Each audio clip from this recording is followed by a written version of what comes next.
RS brothers లో ఆషాఢం KG sale మళ్ళీ మొదలైంది. మరెన్నో క్రేజీ ఆఫర్స్ ఖైదు చేయండి ఆర్ఎస్ బ్రదర్స్. నమస్తే, welcome back to IT media. నేను మీ ఝాన్సీ. ప్రస్తుతం మనతో గ్యాస్ట్రో సర్జన్ డాక్టర్ శ్రీమన్నారాయణ గారు ఉన్నారు ఫ్రమ్ మెడికవర్ హాస్పిటల్ నుంచి.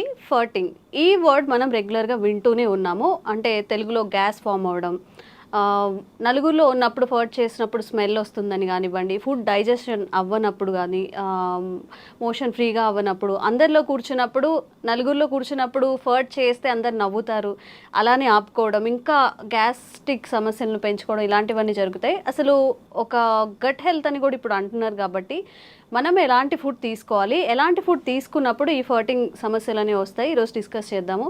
నమస్తే సార్. సార్, జనరల్గా ఒక క్వశ్చన్ తీసుకోవడానికి కూడా అంటే ఇబ్బందిగా ఫీల్ అవుతూ ఉంటాము, తెలుగులో కానీ ఇంగ్లీష్లో కానీ. మరి నలుగురిలో ఉన్నప్పుడు ఇట్లా బాంబులు వేస్తున్నారు అంటారు, కొంతమంది సౌండ్తో చేస్తుంటారు, కొంతమంది సైలెంట్గా పబ్లిక్లో ఉన్నప్పుడు బాధపడుతూ ఉంటారు. ప్రధాన కారణం ఏంటి ఈ గ్యాస్ట్రిక్ ఫామ్ అవ్వడానికి, ఇలా బ్యాడ్ స్మెల్తో ఇట్లా ఫర్ట్ చేయడానికి? యాక్చువల్లీ అండి, మన హ్యూమన్ బీయింగ్స్లో ఉన్న మెయిన్ ప్రాబ్లం ఏంటంటే మనం జనరల్గా చేయాల్సిన దాన్ని కూడా అబ్నార్మల్గా ఫీల్ అవుతాం అనమాట. లైక్ నేను చిన్నప్పుడు ఎలా ఉంటుందంటే, పీరియడ్స్ వచ్చింది అనుకోండి, లేడీస్ అందరూ బయట వేరే చోట హౌస్ నుంచి బయటకు వెళ్ళి పడుకోవడము, దేవుడి గదికి రాకపోవడము, అది జనరల్ ప్రాసెస్. యాక్చువల్గా యూరిన్కి ఎలా వెళ్తాము, మోషన్కి ఎలా వెళ్తాము అనేది, స్వెట్టింగ్కి ఎలా వెళ్తాము, సేమ్ అంతే. పీరియడ్స్ కూడా వెళ్ళటం అనేది కామన్. అట్లాగే ఈ ఫార్టింగ్ ఏంటి అంటే, మీరు సర్జరీ అయిపోయిన తర్వాత, సపోజ్ నేను గ్యాస్ట్రో సర్జన్, సర్జరీ అయిపోయిన తర్వాత నేను పేషెంట్ని అడిగే ఫస్ట్ క్వశ్చనే, బాబు కింద నుంచి గ్యాస్ పోతుందా అంటే. అంత ఇంపార్టెంట్ యాక్చువల్గా. కానీ అదే గ్యాస్ మనం అందరూ పబ్లిక్లో ఉన్నప్పుడు అయితే కింద నుంచి పాస్ చేస్తే, మనం పాస్ చేయడానికి ఇబ్బంది పడతాము, మనం ఏదో పెద్ద తప్పు చేసేసినట్టు ఆ ఎదుటిన్న అతను కూడా నవ్వటం మొదలు పెడతారు. ప్రాబ్లం ఏంటంటే, ఎదుటిన్నాడు నవ్వటం మొదలుపెట్టినప్పుడే మనం షైగా ఫీల్ అవుతాం. యాక్చువల్గా that is the general process. మీరు మీరు ముక్కులోంచి గాలి తీసుకుంటున్నారు కదా, ఎక్కడికి పోవాలి? అది కింద నుంచే రావాలి కదా, ఎక్కడికి పోతుంది అది? సేమ్ అదే కాన్సెప్ట్ కదా. సో అంత కామన్ దాన్ని మనం చాలా అబ్నార్మల్గా చేసి, ప్రాబ్లం ఎక్కడ వస్తుంది అంటే, సపోజ్ ఆయన కంప్లీట్గా గ్యాస్ పాస్ చేయలేదు అనుకోండి, ఆ గ్యాస్ మొత్తం లోపల అక్యుములేట్ అయిపోతుంది. అక్యుములేట్ అయిపోయి పెథలాజికల్ బ్యాక్టీరియాస్ రైజ్ అవుతాయి. దాన్నే పాష్ వర్డ్ ఈజ్ గట్ హెల్త్ అనమాట. సో గట్ హెల్త్ ఏంటంటే, సపోజ్ మనం హై ప్రోటీన్ తీసుకుంటున్నాం, high protein high fatty meals తీసుకుంటున్నాం అనుకోండి, అది కంప్లీట్గా మనకి డైజెషన్ అవ్వదు, అవ్వకుండా మోషన్లోనే వచ్చేస్తుంది అనమాట. సో మోషన్ని మనం ఎక్కువసేపు హోల్డ్ చేస్తే ఏమవుతుందంటే, మనకు లోపల బ్యాక్టీరియాస్ ఉంటాయి. పాలు పెరిగవడానికి కావాల్సిన బ్యాక్టీరియా ఎంత గుడ్ బ్యాక్టీరియా ఉంటుందో, సేమ్ మన బాడీలో కూడా బ్యాక్టీరియా ఉంటుంది. ఆ బ్యాక్టీరియాని మనం డైజెషన్ చేయాలి. సపోజ్ మీరు ఎక్కువసేపు ఆ ఫ్యాటీ మీల్ని, ప్రోటీన్ మీల్ని బాడీలో ఎక్కువసేపు ఉంచుకున్నాం అనుకోండి, అది డైజెషన్ అయ్యి బ్యాడ్ స్మెల్ని క్రియేట్ చేస్తుంది. సో జనరల్ ఫార్టింగ్ అనేది, జనరల్ గ్యాస్ పాస్ చేయడం అనేది స్మెల్ ఉండదు ఎప్పుడు. ఎక్కువగా ఇట్లా ఇబ్బంది అయ్యి, మనం పాస్ చేయడం కష్టమయ్యి, లేకపోతే బాత్రూమ్స్కి వెళ్లకుండా నెగ్లెక్ట్ చేసి, వర్క్ హడావుల్లో చాలా మంది మార్నింగ్ వెళ్లకుండా, సరే నైట్ టైం హ్యాపీగా రిలాక్స్ అయినప్పుడు వెళ్దాంలే అనుకొని నెగ్లెక్ట్ చేసిన వాళ్ళకి ఏంటంటే ఎక్కువ స్మెల్ వస్తుంది అనమాట. So but both are same. అదేమి డిసీజ్ కాదు, అదేం తప్పేం లేదు. ఇంకొకటి ఏంటంటే, మనం జనరల్గా మంచిగా గ్యాస్ పాస్ చేస్తేనే మనకి గట్ హెల్త్ బాగుంటుంది యాక్చువల్లీ. దానికోసం మనం కొత్తగా ఏం ట్రై చేయాల్సిన అవసరం లేదు. ఇంకొకటి ఏంటంటే, మనము మోషన్ పాస్ చేయాలని ట్రై చేయొచ్చు, కానీ బై మనం ఓన్ ప్రకారము మన గ్యాస్ని మనం ఓన్గా పాస్ చేయలేము. గ్యాస్ అనేది పైనుంచి మొత్తం క్లీన్ చేసుకుంటే దానికి ఆటోమేటిక్గా పాస్ అవ్వాలి తప్ప, మనం సపరేట్గా వెళ్ళి బాత్రూంలో కూర్చున్నంత మాత్రం గ్యాస్ పాస్ అవ్వదు. అంటే అంత ఇంపార్టెంట్. గుడ్ ఫుడ్ తీసుకుంటేనే ఇట్లా గ్యాస్ పాస్ చేయడం ఇలాంటివి అవుతాయి. ఎక్కువగా హై వెజిటేబుల్స్ తీసుకున్నప్పుడు, ఫైబర్ ఫుడ్ ఎక్కువ తీసుకుంటున్నప్పుడు గట్ హెల్త్ చాలా బాగుంటుంది. అది బాగున్నప్పుడు ఏంటంటే మనకి గ్యాస్ చాలా ఫ్రీగా పాస్ అవుతుంది. సపోజ్ గ్యాస్ మనకి ఫ్రీగా పాస్ అవ్వలేదు, స్మెల్ వస్తుందంటే అర్థం ఏంటంటే మనం బ్యాడ్ ఫుడ్ తీసుకుంటున్నాం. బ్యాడ్ ఫుడ్ అంటే like fatty food, high fatty food, ఎక్కువ ఆయిల్ యూస్ చేయడము, ఎక్కువ ప్రోటీన్స్ తీసుకోవడం వల్ల మనకు ఫార్టింగ్ స్మెల్ వస్తుంది. But passing of gas is very important. అందరిలో కామన్ గా ఉండాలి అంటారా ఈ ఫార్టింగ్ అనేది? ఫార్టింగ్ అనేది కాదండి, మనకి యాక్చువల్గా ఏంటంటే రోజుకి ఒకసారి మోషన్ పాస్ చేయాలి కదా. ఇప్పుడు మన పెద్దవాళ్ళని ఎవరైనా అడిగామనుకోండి, ఏంటి కొంచెం ఇబ్బందిగా ఉన్నా అంటే, ఈ రోజు మోషన్కి వెళ్ళలేదు బాబు అందుకే ఇబ్బంది ఉన్నది. మోషన్ మనకి యంగ్ పీపుల్ మనం ఒక రోజైనా పాస్ చేయకపోతేనే మనం చాలా అన్ఈజీగా ఉంటుంది. మీరు ఎంత ఫుడ్ తినండి, ఎంత పెద్ద కంపెనీస్లో ఉండండి, అయినా సరే మీకు మార్నింగ్ వెళ్ళలేదు అనుకోండి, యూ ఫీల్ లైక్ అసలు మీరు ఇబ్బంది ఉన్నట్టు అనమాట. అంటే మీరు ఉన్నట్టే ఫీలింగ్ రాదు, ఆకలి వేయదు. మోషనే అంత ఫీలింగ్ ఉంటే గ్యాస్ పాస్ చేయడం అనేది ఇంకా very important actually. So gas కింద నుంచి పాస్ చేయడం అనేది చాలా ఇంపార్టెంట్, దాన్ని అవాయిడ్ చేయాల్సిన అవసరం లేదు. ఇంకోటి ఏంటంటే మనం ఎవరి కోసమో మన యూరిన్ పాస్ చేయడం ఆపేసిన, గ్యాస్ పాస్ చేయడం ఆపేసిన, ఇట్ విల్ బ్లాక్ అయినప్పుడు మన పేగంతా ఉబ్బిపోతుంది లోపల. సో నెక్స్ట్ ఏంటంటే మూమెంట్ అనేది పైనుంచి కిందకు ఉండాలి. మీరు గ్యాస్ కింద నుంచి వస్తుంది, మీరు ఆపేశారు, గ్యాస్ కింద నుంచి పైకి తంతుంది. So moment will be become abnormal అయిపోతుంది అనమాట. సో అది గ్యాస్ట్రిక్ సమస్యలు వస్తాయి దాని వల్ల కూడా. ఫ్యూచర్లో ఏమవుతుంది అంటే మన పెద్ద పేగంతా ఉబ్బిపోతూ ఉంటుంది అనమాట గ్యాస్తో, దాని మూమెంట్స్ ఆగిపోతాయి అనమాట. సో గ్యాస్ పాస్ చేయడం అనేది వెరీ నార్మల్, అది పాస్ చేయాలి కూడా యాక్చువల్లీ. సార్ జనరల్గా ఏదైనా ఒక ఇష్యూ తీసుకున్నప్పుడు అస్సలు మోషన్ ఫ్రీగా అవ్వకపోవడం, ఫర్టింగ్ రాకపోవడం అది కూడా డేంజరసే. అండ్ అలాగే ఎక్కువగా ఫర్ట్ చేస్తూ ఉంటారు. ఇప్పుడు మీరు అన్నట్టు సరే షై లేకుండా పెద్దవాళ్ళు ఉంటారు, ఒక 50+ లేకపోతే 45+ ఉన్నప్పుడు ఎక్కువగా ఫర్ట్ చేస్తున్నా లేకపోతే ఎక్కువగా మోషన్కి వెళ్తున్నా, ఇది కూడా ఏదైనా సిండ్రోమ్ కిందకి మారే అవకాశం ఉంటుంది? జనరల్గా ఎక్కువగా ఫర్టింగ్ చేస్తున్నారు అంటే అర్థం ఏంటంటే వాళ్ళు ఫుడ్ తీసుకునేది అన్డైజెస్టెడ్ ఫుడ్ మెటీరియల్ ఎక్కువ తీసుకున్నట్టు లెక్క.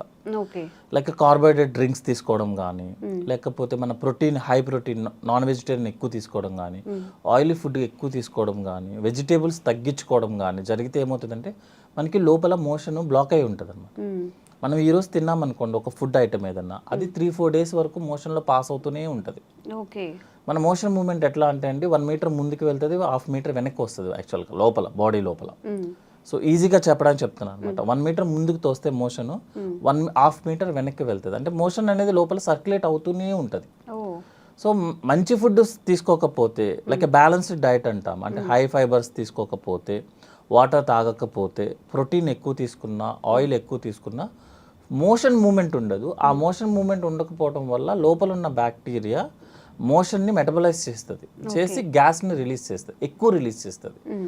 దానివల్ల ఎక్కువ ఫార్టింగ్ చేస్తున్నాడు తను. అంతేగాని అది హెల్దీ అంటారా, అది అన్హెల్దీనా? అది అన్హెల్దీ అండి. ఎక్కువ ఫార్టింగ్ చేయడం అనేది అన్హెల్దీ.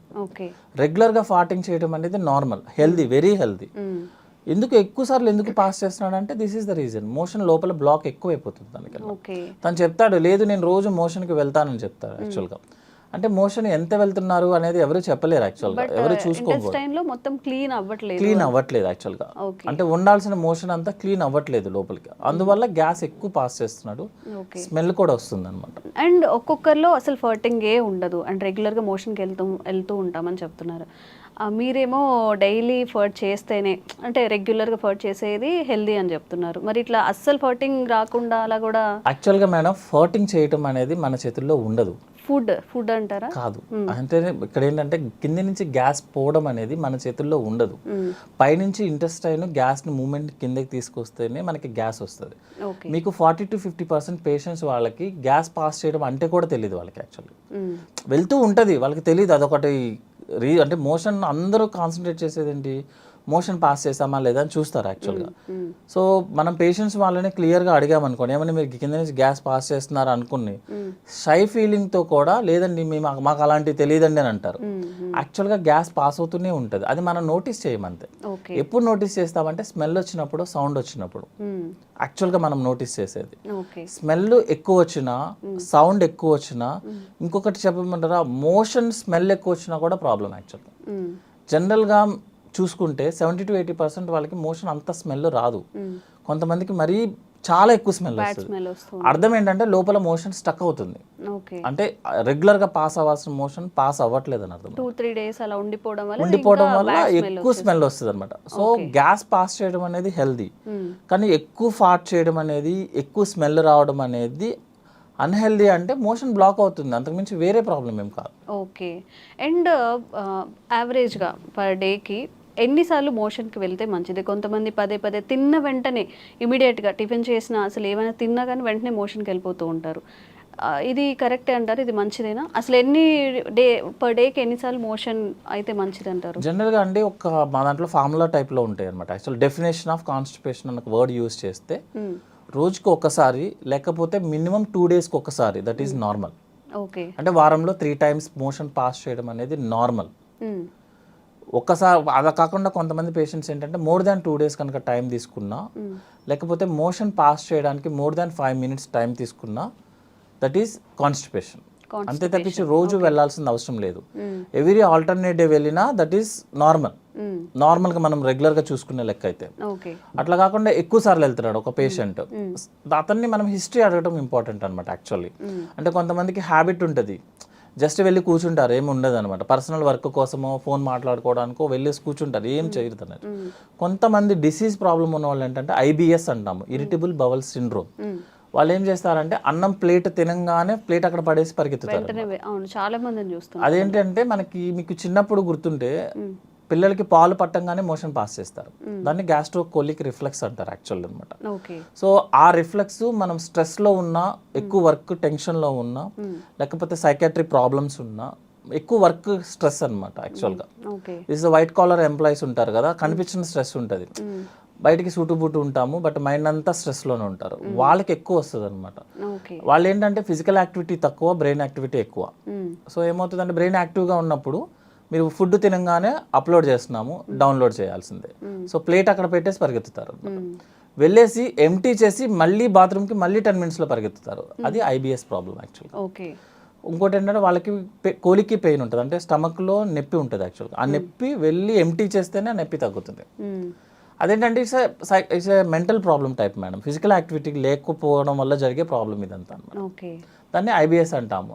యాక్చువల్గా జనరల్గా IBSకి ఏం ట్రీట్మెంట్ అంటే రీజన్ ఏంటి, స్ట్రెస్. అది తగ్గించుకుంటే ఆటోమేటిక్గా IBS తగ్గుతుంది. అది తగ్గకపోతే మీరు ఎన్ని మెడిసిన్స్ వాడండి, ఎన్ని కొలనోస్కోపీలు చేయించుకోండి, మీరు ఏమైనా చేయండి, సైకాట్రిస్ట్ దగ్గరికి వెళ్ళి ఎంత ఖర్చు పెట్టండి, మీకు ఆ ప్రాబ్లం తగ్గదు. ఎందుకంటే ప్రాబ్లం వచ్చింది దేనివల్ల, మెంటల్ యాక్టివిటీ, స్ట్రెస్ ఎక్కువ అవడం వల్ల. మీరు అది తగ్గించుకోకపోతే ఈ ప్రాబ్లం తగ్గదు. మీరు చాలా మంది చెప్తారు ఇన్ని కొలనోస్కోపీలు చేసాం సార్ ఏమీ కనిపించలేదంటే, ఏమీ కనిపించదు. దానివల్ల కొన్ని కండిషన్స్ ఉంటాయండి యాక్చువల్గా. టెస్టుల్లో ఏవి కనిపించకపోతేనే దాన్ని ఆ ప్రాబ్లం అంటారు. మీకు టెస్టులన్నీ నార్మల్ వస్తాయి కానీ పేషెంట్కి IBS. అదే IBS అంటే ఏంటంటే టెస్టులన్నీ నార్మల్ వస్తే పేషెంట్ కంప్లైంట్ చెప్తాడు, that is irritable bowel problem. Okay. And ఇప్పుడు మన గట్లో అలా మీరు అన్న 2-3 days స్టోర్ అవ్వకుండా ఏ రోజుకి ఆ రోజు మోషన్ పాస్ అవ్వాలి అంటే అట్లీస్ట్ ఫుడ్లో కానీ వాటర్లో కానీ ఎలాంటి చేంజెస్ చేసుకుంటే? జనరల్గా 3 to 4 liters వాటర్ తీసుకోవాలండి. 30 minutes వాకింగ్ చేయాలి యాక్చువల్గా, ఫిజికల్ యాక్టివిటీ చేయాలి వాకింగ్ లాగా. వాకింగ్ అంటే ఫోన్ పట్టుకొని కాదు, మనం వాకింగ్ చేసుకుంటే బెటర్, పీస్ఫుల్గా అన్ని ఫీల్ అవుతూ నడుస్తున్నామని అని ఒకే పేస్లో చేసుకుంటా వాకింగ్ చేయాలి. చాలా మంది ఏం చేస్తారంటే 10 minutes చేసి 10 minutes రిలాక్స్ అయ్యి 10 minutes అట్లా కాదు, కంటిన్యూస్ 30 minutes వాకింగ్ చేయాలి, 3 to 4 liters వాటర్ తీసుకోవాలి. నెక్స్ట్ ఏంటంటే మన బ్యాలెన్స్డ్ డైట్ అంటాము, అంటే 60% కార్బోహైడ్రేట్స్ ఉండాలి, 20% ఫ్యాట్ ఉండాలి, 20% ప్రోటీన్ ఉండాలి. కార్బోహైడ్రేట్స్లో మోర్ ఏంటంటే వెజిటేబుల్స్ ఉండాలి యాక్చువల్గా, more fibre diet, you will pass by motion normally. ఫాటింగ్ కూడా రెగ్యులర్గా ఫాట్ అయిపోతూ ఉంటుంది, స్మెల్ ఉండదు, ఏమి ఇబ్బంది ఏం రాదు. Okay sir, thank you.